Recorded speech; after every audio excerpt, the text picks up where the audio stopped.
ये कहानी है एक सोल्जर की जो वियतनाम में युद्ध के लिए गया हुआ था। युद्ध समाप्त होने के बाद जब उसका घर लौटने की बारी आई तो उसने अपनी माता पिता को कॉल किया और बोला, मैं घर लौट रहा हूँ, लेकिन घर आने से पहले मैं आपसे एक बात पूछना चाहता हूँ। मेरा एक दोस्त है जिसे मैं अपने साथ घर लाना चाहता हूँ, क्या मैं उसे ला सकता हूँ? माता पिता ने बोला, क्यों नहीं बेटा, ये भी कोई पूछने की बात है, हम सब मिलकर रहेंगे।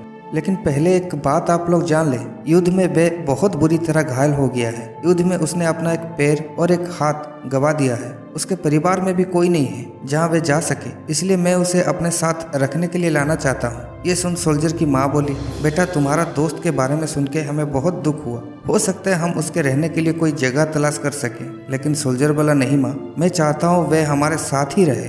अब पिता बोला, बेटा तुम समझ नहीं रहे हो कि तुम क्या चाह रहे हो। एक अपाहिज व्यक्ति हमारे लिए कितना बड़ा बोझा होगा।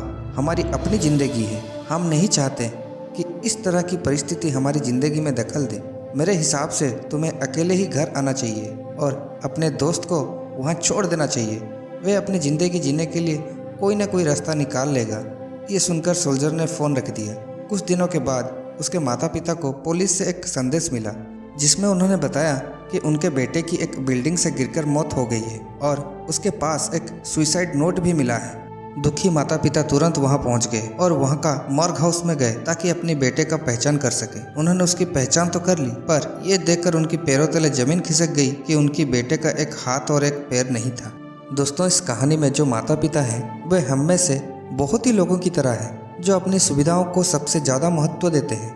वे ऐसे लोगों को पसंद नहीं करते जो देखने में स्वस्थ, सुंदर या स्मार्ट नहीं है या किसी भी रूप में उनके लिए असुविधाजनक है। वे ऐसे लोगों से दूरी बनाकर रखते हैं, लेकिन कभी कभी उनके इसी व्यवहार के कारण उनके सामने ऐसी परिस्थितियां उत्पन्न हो जाती हैं जब उन्हें पछताना पड़ता है। इसलिए दोस्तों, लोग जैसे भी हैं वैसे ही अपनाइए और ज़रूरत पड़ने पर मदद करिए। धन्यवाद।